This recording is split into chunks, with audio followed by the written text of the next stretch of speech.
It's draft time! I'm Ryan from Mana Bluff here, jumping into this M14 draft. And what do we have? Savage Summoning, not exactly a spell that is amazing. Right away, I'm pretty sure it's going to be Sarah Angel. That is definitely first pickable bomb-ish quality.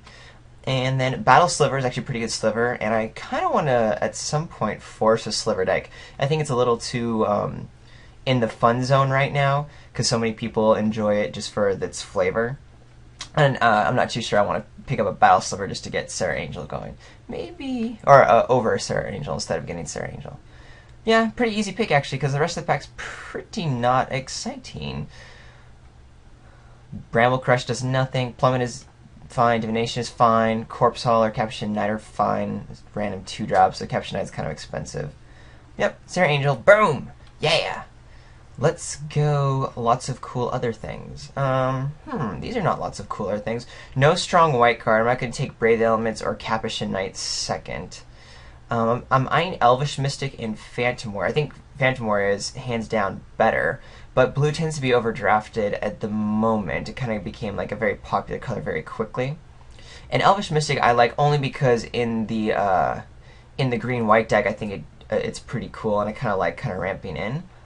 Humana ho. I don't think anything else is in contention. Essence Scatter, Coral Morphoke, and Seacoast Drake are fine, but Phantom War is the better blue card there, and nothing in red really matters. And 2/3 for 3, you get the Undead Minotaur in black, and even though black-white is a good color combination with the enchantment deck, that's not going to make me want to go black. I kind of just want to take the Mystic here, but I've just seen how good Phantom Warrior can be, especially in this format, where things get, the board just gets gummed down so quickly that it's very powerful. Ooh, I really wish I had taken that elf now, because Briarpack Alpha is just a slam right now. Super awesome. If Briarpack Alpha was just another staff, I'd probably just take one of the decent white 3-drops. Not a big fan of white, and these 3-drops aren't exciting, but they certainly are very serviceable creatures in 3. A 2/3 for 3 with possible upside on a sliver thing. Master Reversion can kind of help you get through, either punch through, or if you end up getting an aggressive deck, is very fine. Shock is a wonderful, kind of like a late signal here that like red's kind of going on. We didn't see any other before. I'm actually more happy getting into green and white than red and white, which I think is kind of a weak combination. So, yeah, between that Shock and the Briarpack Alpha was kind of an interesting pick there. And now we're seeing Canyon Minotaur. A little bit more red. Which makes me kind of think Shock might have been better. And no more blues coming around. Gosh, I wish I had that elf. I went with power level. That's fine in the first couple picks. You just gotta acknowledge that you have to abandon 1 or 2 of your high picks here. I'm trying to decide over Steel Form Sliver or Spore Mount. I'm going to take the Sliver because I'm looking to go white-green, and this will probably have some upside. And also, I just think I'm going to get a Spore Mount if I go green. I just have that feeling. I mean, it's a really good card. It's definitely better than Steel Form Sliver, but it's about what do I want in a curve in these colors. And there's going to be plenty of 5-drops with power level that I don't really need to like pick it up early, especially as a common, which I'll be seeing later. So we'll take the Sliver, and then we'll take the next Sliver. So wow, really late Shock. So red's open. It makes me want to jump into it. The question is, what are the rest of my picks going to end up doing? Wow, it could really be correct to go into Shock, but I feel like I've already passed that Shock. That red is kind of ship sailed. I don't know if that's correct or not. Yeah, this is where you kind of have to, or where I have to kind of make this like leap of faith. Like I can go like, all right, I'm going into red now, and you know what, I'm going to do it. Predatory Sliver though is good. I don't think it's particularly amazing. And if this is me reading the right signal, then red should be pretty open in the near future. Let's see just how true that is. Here we'll take the Mana Swift Sliver. If we do end up going base green-white, we can maybe just splash the Shock. Maybe these slivers do get pretty good. I don't think passing the 2/2 Sliver in green is really a huge signal. Hey guys, keep going green. And nothing else here is really amazing. So yeah.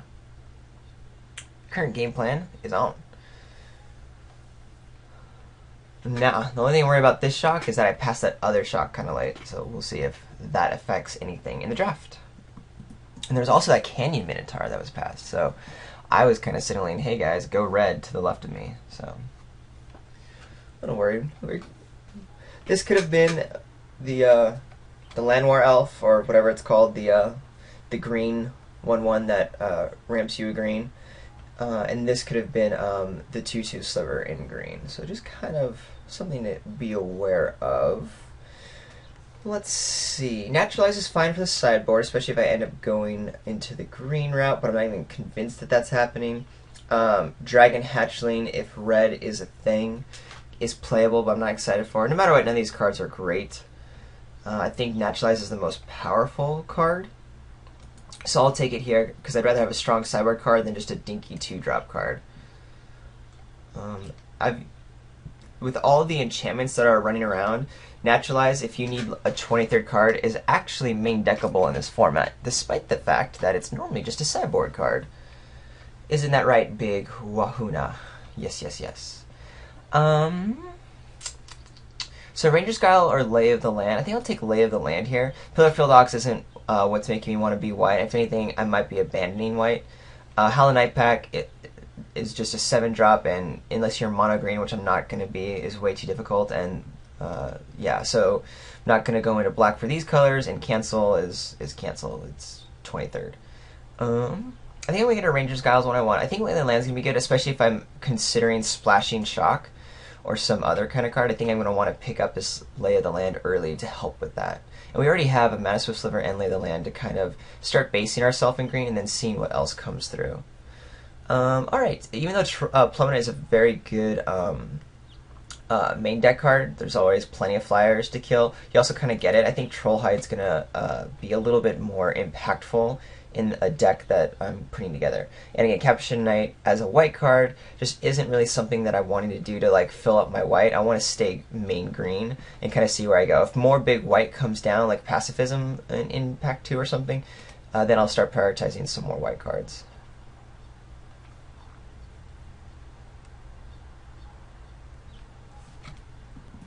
And yeah, this is kind of like when to take the Capuchin Knight now. I'm not looking to take Seismic Stop in red, because right now it's just the splash. Certainly the blue ship got cut pretty quickly, so I think there's a lot happening in blue with this Phantom Warrior. So, yeah. Don't care about the Coral Merfolk of any kind. Pretty weak power level overall. Serra Angel, Shock, Briar Pack Alpha, pretty nice cards, but spread out. And then it looks like after I picked the Shock up, someone else to my right maybe went ahead and decided after passing some things to jump into red, because then red kind of dried up. Mind you, it was getting later in the pack already, but I was kind of anticipating there being maybe a couple of late red picks because of how open red was, so I'm not too sure.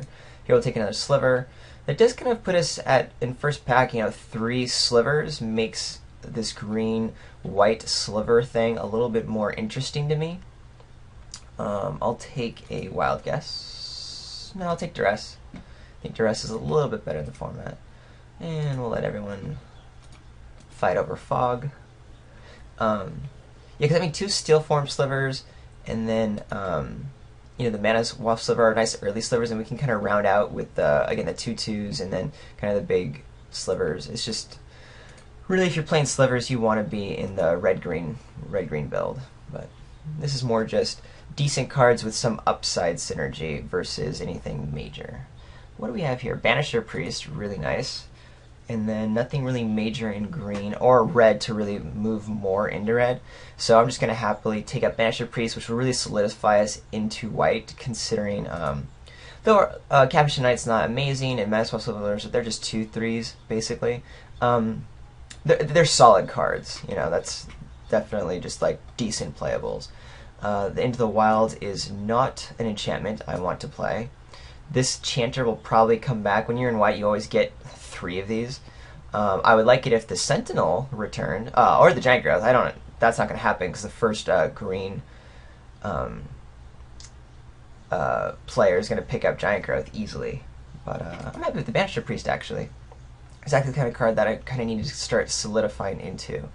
Woodborne Behemoth, I'm going to take over Giant Growth. This just has great inevitability, and its power level is strong enough to where it's fine. And in green-white, you're kind of going late game, because there's just so many guys on the ground, especially in white, where it's really, you tend to get a lot of the huge toughness dudes on board. So it's fine. I think we're going to be having a nice 4-4 at 5, and then every now and then getting an 8-8 Trampler online. Still like a Giant Growth. Not going to lie about that. But the Woodburn Behemoth is definitely cool enough. Hey, there's our Giant Growth. Pretty cool. Don't need the Auramancer. We only have that one Aura, the Trollhide, and I'm not looking to do the Aura thing. Wall of Frost is probably the best card in the pack. I really like it. In what blue's trying to do, you can get just evasion going. Cursed Spirit is also really good in black. I think Goblin Diplomats is also really good, but again, not something that I'm interested in splashing for, even though it's a perfectly fine splash card with what its effect is. But I'm happy just to take a Giant Growth and stay on color at the moment. Wall of Swords. Okay, this is the kind of wall that I like, not the other ones, because this one actually kills creatures, so it's fine. I'm not stoked for it. I'd rather have a stronger green or white card to be on the offensive in sort of a beatdown color. Oh yeah, blue's gone. But for now, since there's nothing else in the pack, that's fine. Yeah, if we had gone red, I'd be happy taking the Minotaur here and getting the Lightning Talons or Active Treason as needed.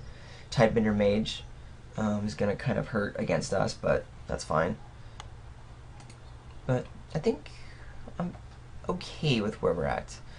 I'll take the Voracious Worm here over the Dawnstrike Paladin. We'll have the 5s we need. Voracious Worm is a decent 2-drop, and actually in white, now that I have one, I can kind of look to get a Lifelinker or something online and kind of make a Voracious Worm have a little bit of an upside. Not that I'm planning on that being the case, but I'd still rather just have a 2-drop than anything else. Voracious Worm. I'm not too sure I really want another Wall of Swords. But I also don't really want to Solemn Offering or Divine Favor. Well, I'm going to take the Wall of Swords. It is a powerful card, but I think 1 is pretty much all I really want in a deck. But, oh well, it'll gum it. Okay, so, do I want to Siege Mastodon, which is fine. I mean, a 3-5 vanilla in this format is very good. It's just, I mean, I'm anticipating seeing even more of those as the draft continues. Suntail Hawk I don't want. Show of Valor will be running around. Ranger's Guile, the combat tricks, and then Blessing I really don't think it's what my deck wants. We're at 11 creatures with a pretty decent curve right now, and already some good 5-drops, so I'm going to rule out the Siege Mastodon. It really just comes down to which combat trick I want, and I think the Ranger's Guile is the one I prefer. Yeah, I think I prefer it. There's that Dawnstrike Paladin that kind of thought was going to come at some point. I don't know if this is the same one, but you always see this in white. White's underdrafted because of how weak the color is, and these commons that are dinky commons, you always have plenty to choose from in the last few picks of a pack if you're in white. So I've noticed in the first couple drafts I've done.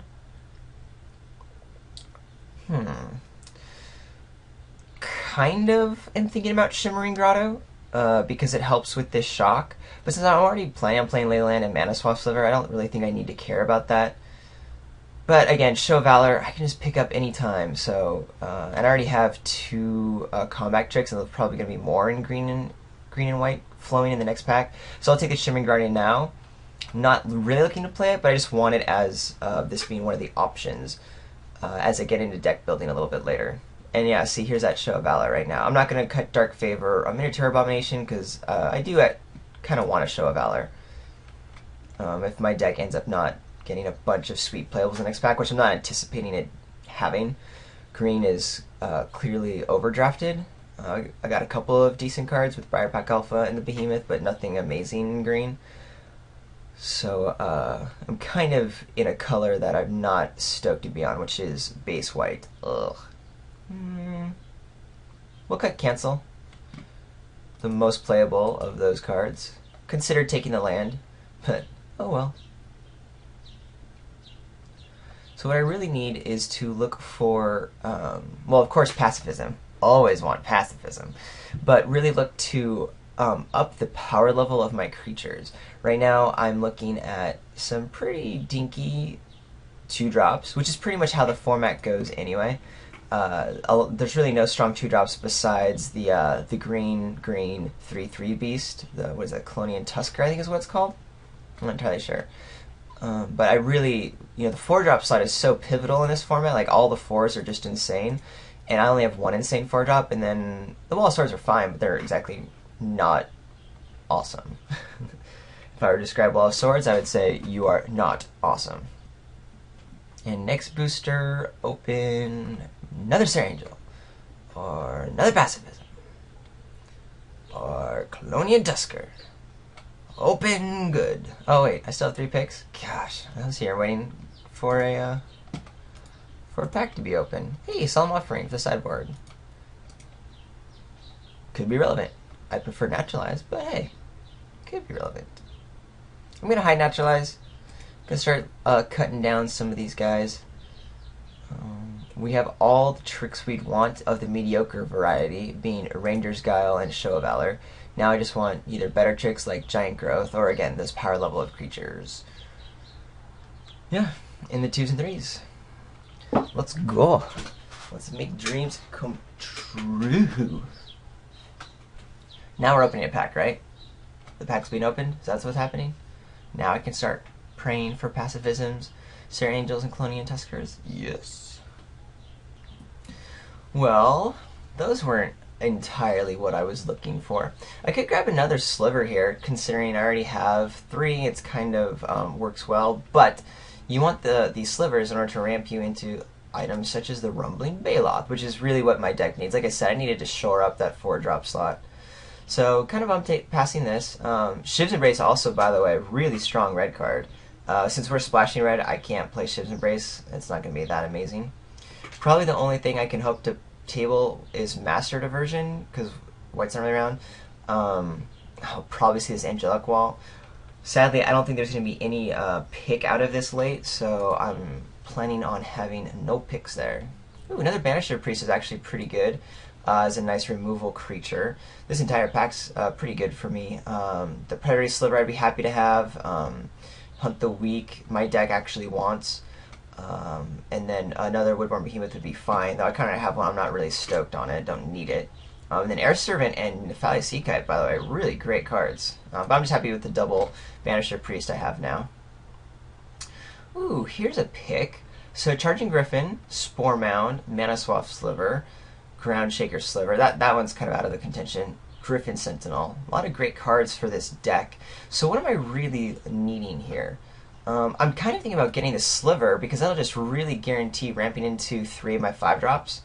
I might even get a Spore Mound a little bit later. Charging Griffin, though, is pretty decent as just an evasion dude. But I have some 4s that I like with Alpha, Rum, and Baloth, and getting these 5s. I think this Mana Swap Sliver is going to be a little bit nicer. It also is going to make this Shock a pretty easy inclusion in the Splash.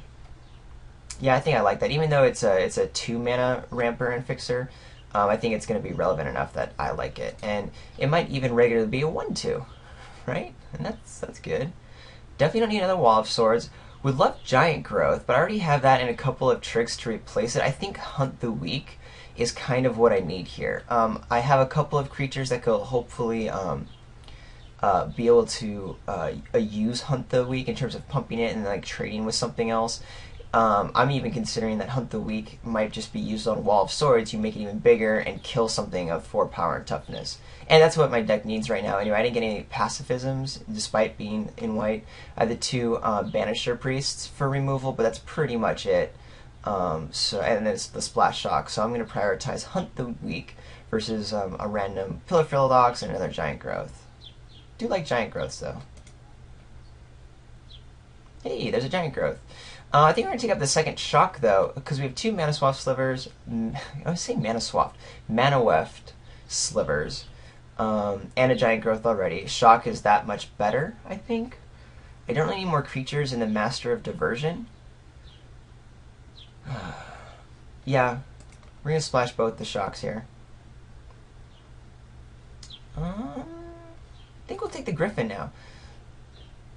this ground shaker sliver isn't gonna. The trample's not gonna matter in the other 4 slivers I have in the deck. Even though I have the 2 rampers to get the sliver out a little bit early, I don't really think I care about a 5/5 trampler at this point. I'll probably get one of these chanters coming around because there's another one that was opened. So I'm just gonna take the Griffin here over a second Ranger's Guile. Yeah, I like that idea. And then pretty much nothing here for us. What do I want to cut? Probably Altar's Reap. Carl Merfolk's going to be really bad against us. We've got plenty of ways to deal with this stupid 2/1. Soulmender no one wants. Maybe Cyclops Tyrant. That's actually an evasion do that kind of matters. And if we're going late, then my opponent's going to be able to play Cyclops. And Altar's Reap, yeah, it's a card draw spell, but yeah, we'll get rid of the Tyrant here. Wow, that's a really late Dragon's Egg. I like Windstorm. It's definitely we didn't end up getting the plummet that I kind of would anticipate, but there is a playable Master of Diversion here. Am I gonna be playing it? Yeah, you know, we have enough 2s and 3s to where I feel like it's gonna be fairly relevant. We might be getting rid of the Wall of Swords at this point, and we just look to go on the beatdown path. So I'll hang on to it. Although, now after I picked, I was thinking, yep, exactly. I was thinking, oh, I should have taken the flyer removal spell. Gosh, what did I just pass? What's it called? The Windstorm. Because I saw 2 more of these, and they're on the table, and this is exactly what happened. We'll take another one, though. I think actually having multiple Master of Diversions can be that much better in a deck. And with what we have here, we're looking to kind of have a nice creature curve. Shimmering Grotto, we're not interested in. Shocks are good. Not entirely sure if the Shock Lay of the Land package is going to make it. Might just cut Lay of the Land and just rely on Mana Weft Sliver. I don't know why I can't say that. Mana Weft Sliver. Get us there. I think the Capuchin Knight can go away pretty easily. I already have a Solemn Offering in the sideboard. I don't care about any of these cards, so I'll rare draft the Gauntlet. Am I ever going to play Pay No Heed? No, I mean, I have Show of Valor and Ranger's Guile, which are all comparable combat tricks that are just kind of, you don't want a bunch of anyway. So I'm just going to cut the really solid Kenny Minotaur from the red drafter. And I'll pick up the Ox in case I end up wanting it. There's that Verdant Haven. Alright. So, pretty basic draft. I don't think there's anything amazing happening, but nothing horrible. And there'll be a number of decisions that I need to make as I build the deck and figure out what I'm trying to do and how I want my deck to work. Do I splash the Shocks, which are good, but in this format, 2 damage isn't always relevant. And I just gotta see where my weaknesses are if I need to shore those up. I'll give me 2 seconds. Okay. Here we go. Here's our first 15 creatures on our curve, plus our spells down here. I'm at 20 playables right now, and you'll notice I have my Shock package up here, our sideboard, Destroy Artifact or Enchantments over here, and then here are the possible creatures we can add in as well to kind of shore up any points we want. Now, I pulled out one of the Master of Diversions at the moment because I'm looking at my 2s and 3s pretty underpowered. 2 toughness is kind of the best we can get in 2 and 3. And so if I'm playing, a Sliver on turn 2, Master Diversion turn 3, I'm not exactly beating down. So having 2 of these Master Diversions, they can get outclassed pretty quickly. And I'm not convinced that that's going to be the way to go. I think it's going to be more about getting the Slivers online to kind of ramp into our 4 and 5s. And just be able to play these with possibly some backup and such. Therefore, I am not excited for the Master Diversion. And I don't think Capuchin Knight is a 2-drop that I really want a lot of. Or I don't need like the extra 2-drop to get to 4. I don't think 2 is relevant in the format. And unless I was going aggressive, I don't really want it either. It's just such a huge sink. Pillarfield Ox was just the quick 4th creature to pull out. And Wall of Swords, though I don't mind having a second one, I think it's going to be more all sideboarding against flyers. I'm much more interested in these other 4 and 5 drops that I have. So it does leave me open to be able to play the Shocks. I'm for sure doing. And then the question is, what is the 23rd card I play? I'm going to keep it at, instead of playing 18 lands for the splash, we're going to keep it at 17. Because we have the slivers here, the Mana Weft slifters. Mana Weft, gosh! Mana Weft, Mana Weft, Mana Weft slivers. So those are already two sources. We'll have one mountain for 3, and then for either Verdant Haven or Lay of the Land. And I'm honestly not too sure which one I like. Verdant Haven has a little minor synergistic upside with the Voracious Worm. If for some reason I'm playing this on turn 5 with 5 mana out, Lay of the Land is nice because it's only 1 mana, so you can play it and something else. And I think that's kind of why I want it. It's just a little bit easier to smooth out and find a place for it versus Verdant Haven taking up the entire turn. And I have a lot of 3s I want to be playing anyway, so we're going to play Lay the Land over Verdant Haven. And we'll start here, keeping in mind Wall of Swords for the flyer backup, our artifact and enchantment hate, possibly bringing both in against a major enchantment or artifact deck. And then keeping an eye out on the 2 and 3 drop slot, if that was something that I feel is kind of relevant for something that my deck can take advantage of. So we're going to bust down that idea. Maybe it is right to go up to 9 planes, actually. I don't have a lot of green, but because it is, my 2 drops are green, I kind of want the Mana Weft slivers out somewhat on time. Turn 2 obviously is awesome that we can start playing 4 drops earlier. We're going to keep it an 8-8 split, even though I kind of want a little bit of the planes. But I think the Mana Weft slivers and the Slay of the Land is going to help smooth out anything that I could care about. So yeah, I think that'll look good. Woohoo! I haven't done green-white in this format. Let's see if it's as fun as I anticipate it being.